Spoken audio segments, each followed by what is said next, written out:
Good morning and welcome to the fresh edition of my live comments. Do you know the real meaning of the word parliament? Any assembly of baboons, a kind of monkeys, is called a parliament. And when I look at the parliament of some countries, I am convinced that nothing can be more true than the statement that an assembly of baboons, the gathering of baboons, is a parliament. Parliaments all over have their own lacuna. And the word parley, to talk about, has degenerated into accusations, abusive activities, and not working. The working of the Indian Parliament, which is supposed to be the greatest democracy, or the largest democracy of the world, leaves much to be desired. As a matter of fact, Parliament is supposed to look after the interests of people, the nation, and not unnecessarily look after its own nefarious interests. I'm amazed that for the last 2 weeks, Indian Parliament has been working in a manner to show that it's not working. It has not worked. There has been persistent disruption since the last quite some time, and for the last 2 weeks, counting 10 days, it has not worked. But on Wednesday, it worked. And can you believe what it did? Parliaments all over the world are notorious for giving themselves raises and the salaries. But for the first time in the history, a parliament regularized and decriminalized those actions which we consider to be abhorrent to the national sovereignty and morality. It violates all ethics. The biggest parliament job is to discuss a budget because this is what determines the fate of the country. And after non-working for 2 weeks, it worked, and in a matter of 10 minutes, passed 2 major bills. One was the finance bill of this year. Without discussions, without a single word, they passed it unanimously. But do you know the real reason? Along with the budget, they passed a new bill called Amendment to FCRA, Foreign Contributions Regulatory Act. And it was supported miraculously by both the leading parties, the government and the official opposition, Congress. What happened was that they said that the cases registered against these parties, the inquiries instituted against these parties would be illegal, and now all the contributions made from the foreign countries to the political parties would be legal. Means they can get money from anywhere in the world, or any intelligence agency from outside the country can give them the money, and that will be legal. And the implication is that the foreign governments can interfere in your work. They can make you do what they want. Latest amendment to this finance bill of 2018, because till the finance bill was passed, this could not be passed, and this had to be passed because there were inquiries against Congress and BJP dating back from 2010. So this bill was passed with retrospective effect, and within a period of 30 minutes without debate, two bills with 218 amendments. 218 amendments, two major bills were passed in a period of 29 minutes, 60 seconds. That's 30 minutes. The passionately infinite hours these MPs spend making promises, electioneering, politics in general. I would have expected, and I'm sure most Indians would have expected, that they could muster up at least some show of deliberation. Even if they don't know ABC or B, at least show them an evidence that they are intelligent people and they discuss the motion. But no, there was no show. They were honest that way, that they are not only incompetent, but they are dishonest. And then, if that is the way, anything could have been done back. While our parliamentarians, by our, I mean the Canadian, not the Canadian, but the Indian, dramatic talents are undoubtedly ample. The chosen Jean is no longer Socrates, because parliaments are supposed to have Socrates debate, but it was payback and daggers drawn. Do you know, Delhi High Court in 2014, before Modi came into power, had found Congress and BJP guilty of illegally accepting foreign funds. The High Court of Delhi decided that. And this was petitioned by an election watchdog body, Association of Democratic Reforms. For example, one company, Vedanta, in England, between 2004 and 2012, had donated 875 lakhs to Congress and 790 lakhs to BJP.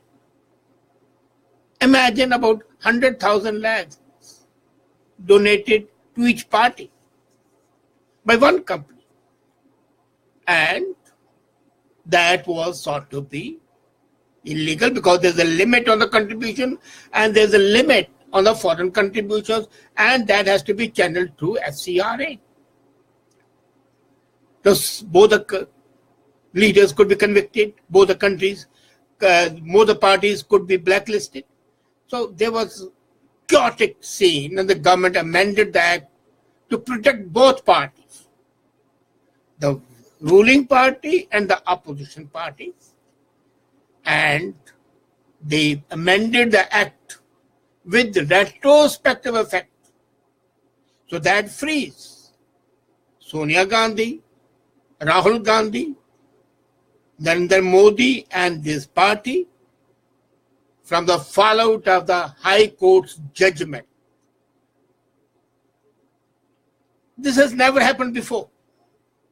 We have seen evidence of stupidity in most of the parliaments.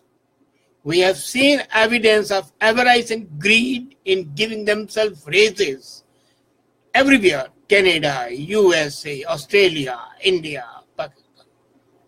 But this illegally acquired funds sought to be legalized has happened for the first time in the history of the world.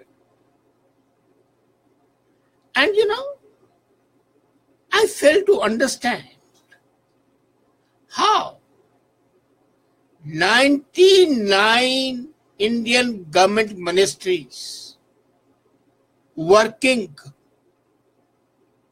their past record and their future plans could be discussed in just 30 minutes. And then, this action now is technically legal because the parliament is the supreme body. But is it appropriate? This makes Free India's biggest democratic parties free from all legal scrutiny on receiving political funds that was done in this dubious manner. And this is not the first time it has happened. This is the third time it has happened since year 2000, when the decline in the Indian politics started. FCRA was sought to protect the country from two reasons. One is that black money shouldn't come. Secondly, you know the old proverb, money makes the mayor go. He who gives you the money would dictate. If the capitalists give you money, they are not giving you money out of their love. They know it that once you come in power, you will give them favors. And where is the doubt that these companies abroad would not be manipulated by the intelligence agencies who give you the money to subvert your nation?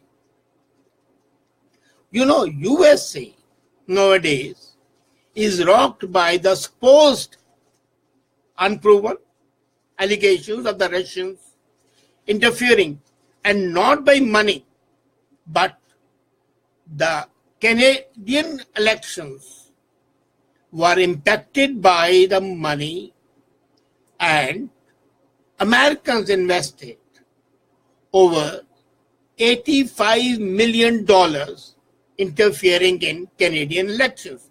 And that is why in Canada, a bill is there in the parliament. Though they receive the money, Bill S-239, which eliminates foreign funding and Canadian Election Act. So they have realized that because of 83 million, Harper had to go. Because the aim was to manipulate 23 ridings. In India, we call it constituency. So those 23 seats were manipulated to go to Liberal, and they won. And now this act is, this law is being formulated. This bill is already there. It has received the first reading and the second reading to outlaw. Now compare these two things. In one country, money came, people realized that it was wrong, and a bill has been placed in the parliament. What happens? We'll see. We don't know whether it will be passed or not. Let's see. But there in that country, a bill is prepared, passed, and the non-working parliament becomes functional and working just to pass that bill, so that the system of the country, which is corrupt, is corrupted further, so that the democracy, which is supposed to be firmly planted, is subverted, destroyed, interfered with. Is that not something horrible to look at? We know the Chinese plan of 2010, which China has still not abrogated openly, to divide India into 22 countries. We know Pakistan would like to weaken India by dividing and subverting it. So with this passage of the bill, what prohibits Pakistan from sending money to a political party in India, which for its nefarious personal ends might start the movement for a Sikh homeland or Dravistan or anything? I was shocked today when I saw that a new religion is being born in India. A sect of Hinduism says, no, they don't want to be treated as Hindus. They want them to be treated as a new religion. You'll be seeing my write-up on that in a couple of days. So, division. The same money, if it's a religious division, the same money can be given for the political division. Some country can call it for an independent South India, Dravistan. Another group can call for Khalistan. The third can call for Biharistan. The fourth can call for Maharashtravad or Amar Shonar, Bengal. So where do we end? We have opened the gates for the flooding of the country by illegal money, and then there's no limit. Now imagine it, all election laws all over the world limit the contribution from an individual, from a corporation, and here foreign money is sought to come to the country without limit, without scrutiny. All the old black sins are whitewashed. Be prepared for the further sins. But no, they are no longer sins, they are no longer crimes. They are acts which are supposed to be legal, sanctioned by the parliament, indirectly accepted by the country. Can anything be more harmful to the country? I don't know. Is this the evidence of Achhe Din which Modi had forecast and promised people? You judge. I have been admiring Modi all the time, but this one action makes Modi stand as guilty as Lalu Yadav, as guilty as Jayalalitha, as guilty as Sharad Pawar, as guilty as anybody, whether it's Sonia or Rahul. They are chips of the same block, ready to destroy the country for their personal or political gain. Maybe Modi doesn't have, as he said, na khaunga na khane dunga. I will not be corrupt and I will not allow others to be corrupt. But this is opening the floodgates to corruption and anti-national activities. I would like a healthy debate with the people, especially from those who are all gaga about India. I'm disillusioned and I'm frustrated. Are you?